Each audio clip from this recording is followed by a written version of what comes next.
प्राणाधार सुंदर साथ जी, अनादिकाल से परम धाम में राज्य श्यामा जी और सखियों के बीच इसका प्रेम का रबद हुआ करता था।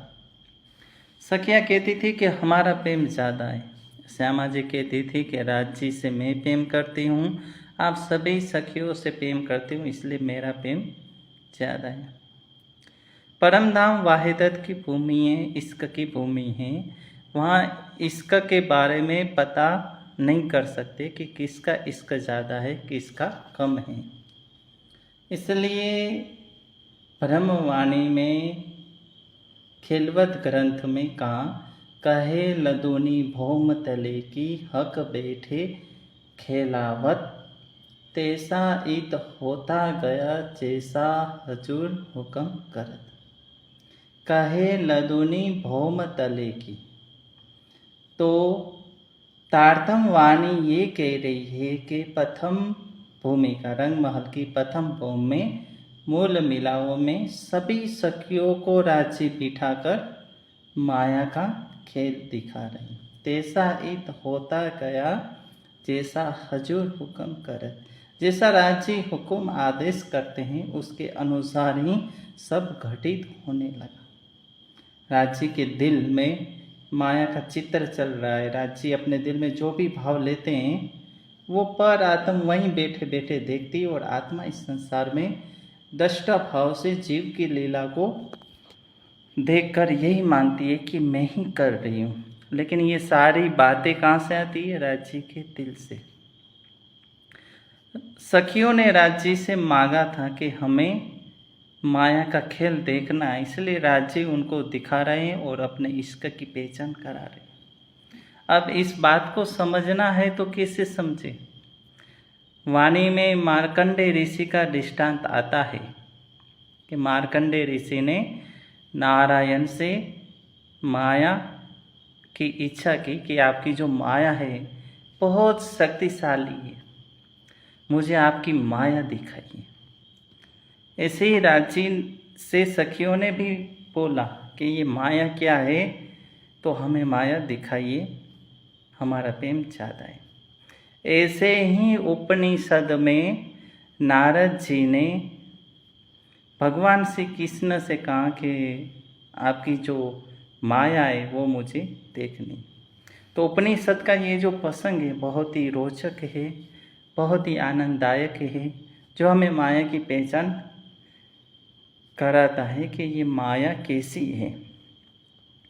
इसलिए उपनिषद के इस कथा को हम देखते हैं कि एक बार नारद जी भगवान श्री कृष्ण के पास जाते हैं और कहते हैं कि प्रभु भगवंत, आपकी माया बहुत शक्तिशाली है, मुझे आपकी माया देखनी है। भगवान श्री कृष्ण कहते हैं कि नारद जी ये माया देखने योग्य नहीं है, इसमें कुछ भी होश नहीं रहेगा कि आप कौन हैं, आप क्या कर रहे हो। नारद जी यही कह रहे थे कि नहीं, मुझे माया ही देखनी है, क्योंकि मैंने बहुत सुना है इसके बारे में और जाना है कि ये बहुत शक्तिशाली है। तो आप भगवान मेरे ऊपर कृपा करें और मुझे माया दिखाएं। अब श्री कृष्ण जी कहते हैं कि चलो मेरे साथ, जब आपको माया ही देखनी है तो मैं आपको माया दिखाता हूँ, आप चलो मेरे साथ। अब भगवान श्री कृष्ण जी नारद जी को लेकर चलते हैं, रेगिस्तान में चलते हैं, चलते चलते थक जाते हैं। फिर जंगल आता है, जंगल को पार करते हैं तो एक गांव आता है, गांव के पास में एक कुआं होता है। नारद जी को बहुत प्यास लगती है। नारद जी कहते हैं कि भगवान मुझे प्यास लगी है। भगवान श्री कृष्ण कहते हैं कि मैं इस वृक्ष के नीचे बैठा हूँ, तुम जाके पानी पी के आ जाओ। अब नारद जी है वो पानी पीने जाते हैं। जैसे ही कुएं के पास जाते हैं तो वहाँ बहुत सारी महिलाएं होती है, वो पानी भरती है। नारद जी कहते हैं कि मुझे पानी पिलाइए। अब नारद जी को महिला पानी पिलाती है। उसमें से एक महिला होती है, बहुत ही सुंदर होती है। नारद जी उनको देखते हैं तो उनके मन में ये भाव आता है कि मैं इनसे शादी करूं, मैं इनसे ब्याह करके इनके साथ रहूं, कितना अच्छा होगा। जब वो कन्या पानी भर के वहाँ से जाती है, नारद जी उनके पीछे पीछे चलते हैं। नारद जी उनके ऊपर पूरे मोहित हो चुके हैं।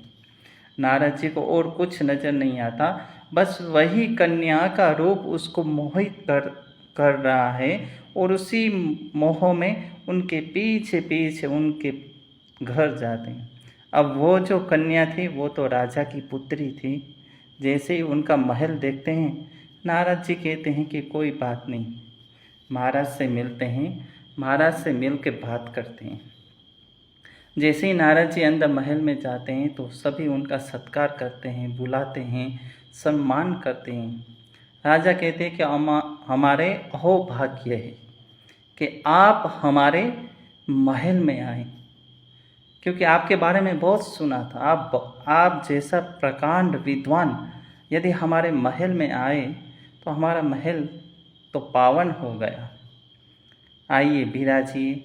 तब नारद जी कहते हैं कि मैं यहाँ एक उद्देश्य से आया हूँ महाराज, मुझे आपकी कन्या पसंद आई है, मैं इनसे ब्याह करना चाहता हूँ। तब महाराज कहते हैं कि ये तो हमारे बहुत ही सौभाग्य है, क्योंकि आप जैसा विद्वान पुरुष यदि हमारी कन्या से ब्याह करता है तो फिर और क्या चाहिए। अब दोनों का ब्याह हो जाता है। नारद जी पढ़े लिखे तो थे, किंतु उनको राजपाट संभालने नहीं आता है। कुछ समय के बाद राजा की मृत्यु हो जाती है। राजपाट को देखना, सारा व्यवहार नारद जी के हाथों में आता है। पड़ोस के जो राजा थे वो इस राजा के शत्रु थे, तो उनको पता चलता है कि ये राजा मृत्यु को प्राप्त हो चुके हैं। नारद जी के बहुत सारे 2-3 पुत्र भी हो जाते हैं। तब पड़ोस के राजा उनके ऊपर आक्रमण करते हैं, और आक्रमण करते हैं तो नारद जी अपनी सारी सेना भेज देते हैं, रखते कुछ भी नहीं अपने पास। उनको पता ही नहीं था कि कैसे युद्ध किया जाता है, कैसे बचा जाता है। सारे सैनिक होते हैं वो युद्ध में मारे जाते हैं। अब नारद जी अकेले हो गए। तब सब राजा लोग होते हैं वो उनके महल को घेर लेते हैं। नारद जी अपनी पत्नी और बच्चों को लेकर वहाँ से भागते हैं, और उसी समय मूसलाधार बारिश आ रही है। एक तरफ सैनिक उनके पीछे हैं, दूसरी तरफ मूसलाधार बारिश आ रही है, और भागते भागते एक बहुत बड़ी नदी होती है। नदी में बच्चे हैं, पत्नी है, नारद जी डूबने लगते हैं।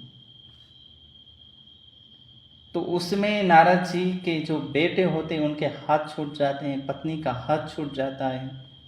नारद जी भी डूबने लगते हैं, बच्चे डूब रहे हैं, पत्नी डूब रही है। उतने में एक लकड़ी का टुकड़ा नारद जी के पास आता है। नारद जी उसको पकड़ लेते हैं और बच जाते हैं डूबने से, और उनके पत्नी और बच्चे डूबते जाते हैं। नारद जी चिल्लाते हैं कि कोई बचाओ, मेरी पत्नी डूब रही है, मेरे बच्चे डूब रहे हैं, मेरा राजपाट चला गया, कोई है, कोई है, कोई है तो मेरे पत्नी और मेरे बच्चों को बचाइए। हे भगवान कृपा करे, मेरे बच्चे और पत्नी को बचाइए, ये डूब रहे हैं। नारद जी ऐसे चिल्ला रहे हैं, और उतने में कृष्ण जी उनको हिलाते हैं। कृष्ण जी जब उनको हिलाते हैं तो वो यही चिल्लाते हैं, बचाओ, कोई बचाओ, मेरी पत्नी को बचाओ, बच्चे को बचाओ, मुझे बचाओ। तब कृष्ण जी उनको हिलाते हैं तो उनकी आँख खुलती है। कहते हैं कि भगवान, ये मैं क्या देख रहा था?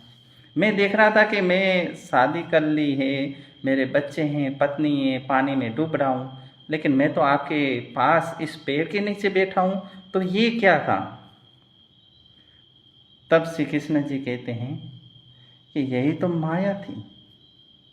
अब नारद जी को समझ में आया कि जब हम चल के जा रहे थे, हम थक गए थे, तो यहाँ बैठे थे, और जो मैं पानी का दृश्य देख रहा था कि मुझे प्यास लगी है, मैं जा रहा हूँ पानी पीने, और वो महिला से पानी पिया, कन्या से, और उनके ऊपर मोहित हो गए, तो ये सारी माया थी। मैं तो भगवान के चरणों में बैठा था, और मुझे ये आभास नहीं रहा कि मैं यहीं बैठा हूँ, यहीं बैठे बैठे ये सब दृश्य देख रहा हूँ, और मैं चिल्ला रहा हूँ कि बचाइए। तब बोले नारद जी कि भगवान, जैसा सुना था उससे कई गुना ज़्यादा आपकी ये माया शक्तिशाली है। आपके पास होते हुए भी मुझे एहसास नहीं हुआ कि मैं आपके पास हूँ। मैं तो पूरा भूल ही गया था अपने आप को। जब आपने मुझे ये जान लिया, पहचान कराई, तो अब मुझे पता चला कि ये माया कैसी है। ऐसे ही सखियां हैं, वो राज्य के चरणों में बैठी है और राज्य के दिल में जो कुछ भी घटित हो रहा है, पर आत्म उसको देख के अपने मूल को भूल जाती है कि मैं बैठी कहाँ हूँ, वहीं धनी के चरणों में। धनी मेरे सामने है और कुछ नहीं। राज्य हमारे सामने है, हम राज्य के सामने हैं, उसके अलावा कुछ नहीं है। लेकिन हमें दिखाई क्या दे रहा है? घर दिखाई दे रहा है। कि कोई दिल्ली होता है तो ये मानता है मैं दिल्ली हूँ, मुंबई हूँ, गुजरात हूँ, एमपी हूँ, सब यही मानते। कोई नेपाल मानता है, कोई सिक्किम, कि मैं अपने घर में बैठा हूँ। अरे बैठे तो तुम परम धाम में राज्य के सामने हो, वहीं से सारा ये लीलाएं देख रहे हो। लेकिन एहसास क्या होता है? तो ये सब कुछ राज्य के हुक्म से घटित हो रहा है। तन असल तले कदम के और उपज्या तन सुपना, ताए भी हक रहे नजीक चौथा बीज फना।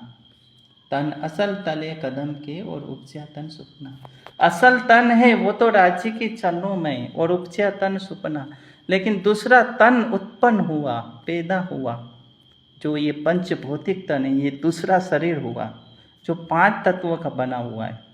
ताए भी हक रहे नजीक चौथा बीज बना। ये मिटने वाला है, नष्ट होने वाला है, किंतु राज्य इस तन के भी नजदीक है। जैसे पर आत्म के राज्य नजदीक है, उसी प्रकार ये जो पंच भौतिक तन है, इसमें जो आत्मा दृष्टा भाव से माया के खेल को देख रही है, तो राज्य इस तन के भी नजदीक है। नींदे दिए गोते शुद्ध पीना, ये जो सुपन का तन, तिनको भी हके न छोड़िया, सिर पर रहे रात दिन। क्या कहा चौपाई में? नींदे दिए गोते शुद्ध पीना, ये जो सुपन का तन, ये जो माया का तन है, ये जो पंच भौतिक तन है, माया ने उसको बहुत ही गोते खिलाए। जैसे एक मरजीवा होता है, समुद्र में डुबकी लगा के अंदर से मोती निकालता है, बार बार डुबकी लगाता है, ऐसे माया है वो इस तन को ऐसे ही बार बार माया में उलझा के रखती है, डुबकी लगा के रखती है। इसमें कुछ होश नहीं रहता है किसी को। नींदे दिए गोते शुद्ध पीना, ये जो सुपन का तन, इसमें कुछ भी शुद्ध पहचान नहीं है। बस माया के काम में लगे रहते हैं कि पत्नी है, पत्नी को कैसे खुश रखे, बच्चे की कैसे परवरिश करे, कैसे बाजार में जाके पैसे कमाए, सब इसी में उलझे हुए हैं सारी दुनिया। ये जो सुपन का तन, बस यही स्वप्न का तन है।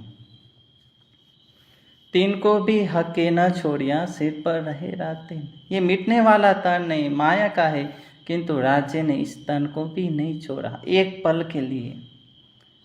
रात दिन इस तन के साथ से रंग से हक नजदीक, आड़ा पटना द्वा। तू आपे न्यारी होत है, प्यू नहीं तुझसे दूर, पर्दा तो ही करत है, अंतर न आड़े नूर। बस हम ही राज्य से दूर हैं, राज्य हमसे दूर नहीं।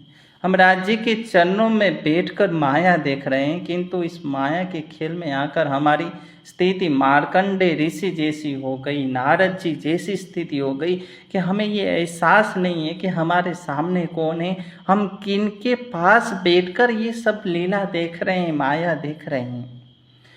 किंतु वो तो माया का खेल देख रहे थे, माया देख रहे थे नारद जी और मार्कंडे ऋषि। किंतु राजी ने इस ब्रह्म आत्माओं के साथ जो लीला की है, तो मूल तन तो उनके चरणों में है, किंतु ये स्वप्न का तन है, उसको भी राजी ने अपना धाम बनाया, उसके दिल में विराजमान है। बस यही पहचान करनी है और समझिए कि ये सब माया है, माया के अलावा कुछ नहीं है।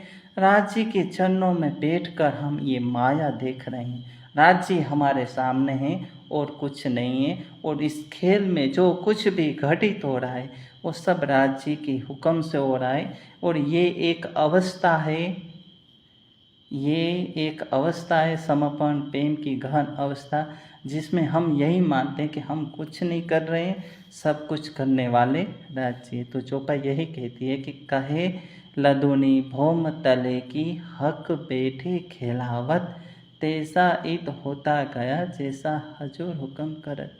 तारतम वाणी यही कहती है कि रंग महल की प्रथम भौम में जो मूल मिलावा है, वहाँ सखियों को राज्य बिठाकर माया का खेल दिखा रहे हैं, और राज्य जैसा हुक्म आदेश करते हैं वैसा ही ये खेल में घटित हो रहा है, और वैसा ही पर आत्मा वहीं देख रही है, और आत्मा दृष्टा भाव से जीव की लीला को देख रही है।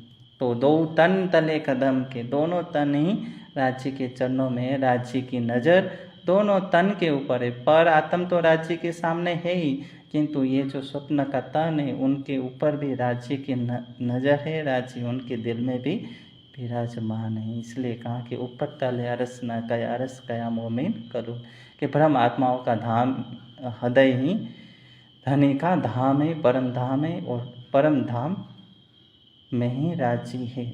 जहाँ राज्य विराजमान होते हैं, राज्य का स्वरूप, उस तन को धाम कहलाने की शोभा मिलती है। तो आज का विषय ये जो माया है उसको समझिए। हम राज्य के चरणों में बैठे हैं, राज्य हमारे सामने हैं, किंतु हमें एहसास नहीं हो रहा है, क्योंकि हम माया की नशे में, माया में डूबे हुए हैं। तो आज का विषय यहीं रखते हैं। सभी को प्रणाम जी।